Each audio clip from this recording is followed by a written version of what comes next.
Yeah, my name is Kunle Afolayan. I'm an actor and a filmmaker. Wait now.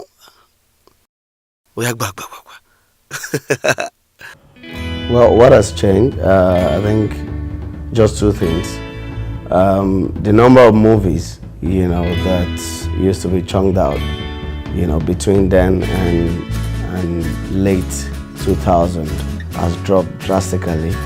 And secondly, the quality, the production value, has increased, between the last 5-6 years and now.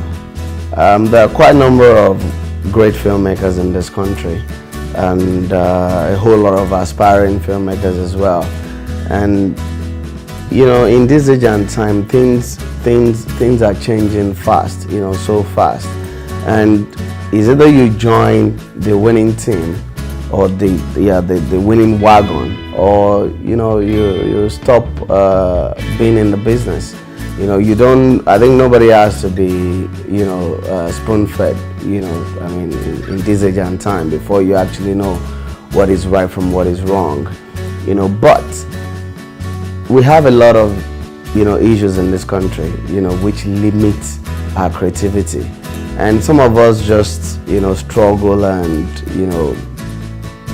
find a way to just, make sure we still, not compromise, certain elements that makes your work stand out.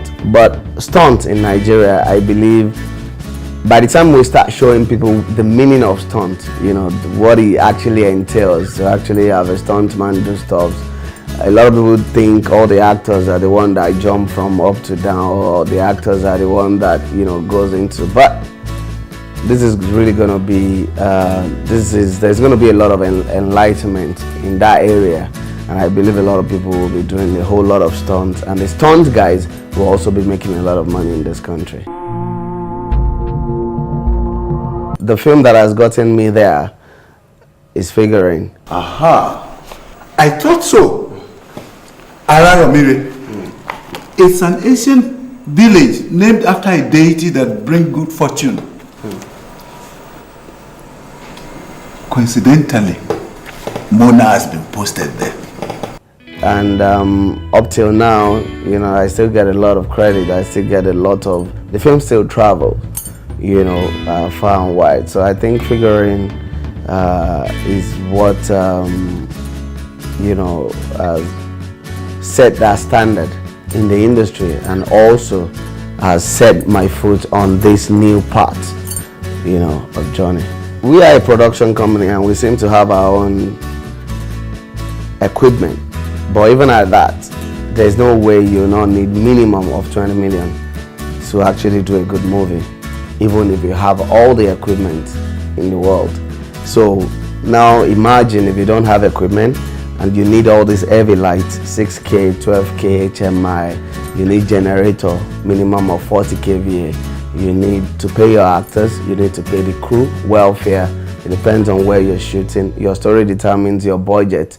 So if you're doing a story with minimal cast and minimal logistics, then your budget will relatively be cheaper. But if you're doing an ambitious movie that requires moving from one location to another, and also using a lot of cast, especially if you're considering using known faces, then there's no way you will not spend more than 50 million to actually get something worthwhile. So, but the script determines the production.